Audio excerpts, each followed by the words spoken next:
Welcome to Retirement Millionaire Daily's Weekly Update, where we answer questions from readers like you. This week, we've been really concerned about the recent hack at EQUIFAX, which exposed the data of about 145 million Americans. Now, what scares us even more is that about 70 million Americans still don't know that this happened or how it affects them. That's why this week we're dedicating our segment to understanding your credit and staying safe online. Now, the first thing that you want to do is understand the difference between your credit score and your credit report. Your credit score is the 3-digit number that gives you a general idea of how you're doing. You usually get this from your bank or from your credit card company. Your credit report is an actual listing of all the open accounts in your name.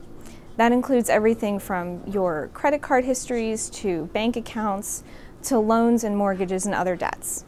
This is actually where you're going to see activity should something happen, any kind of fraud alert or someone trying to open a line of credit in your name. It's going to show up on your credit report.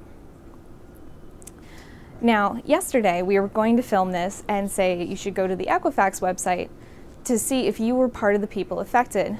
But as soon as we filmed it, they came out with a statement that they were having more problems. What happened was one of their third-party ads had been hacked and was instead asking you to install software that was really just full of viruses.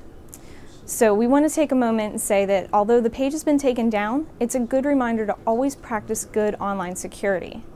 Never install software from a pop-up unless it's from a very well-trusted source.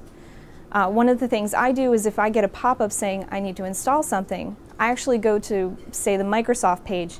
I download it from there instead. The other thing you want to do is make sure you don't click on any suspicious links, especially things in emails or pop-ups, anything like that. And the third thing is to never give information by email.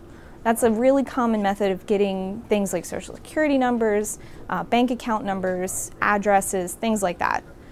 It's always better if you're not sure to try to call the company instead. Now, as I said, they have taken down this page on EQUIFAX. So if you use enough caution and you have some good ad blocking software, we recommend going on and seeing if you were one of the 145 million affected. Really what all this boils down to is that throughout the year you really should be monitoring your credit anyway. It's something that we recommend, something we do, all of us here in the office. That's because you're entitled to one free report from each of the 3 main credit agencies each year. That's EQUIFAX, Experian, and TransUnion.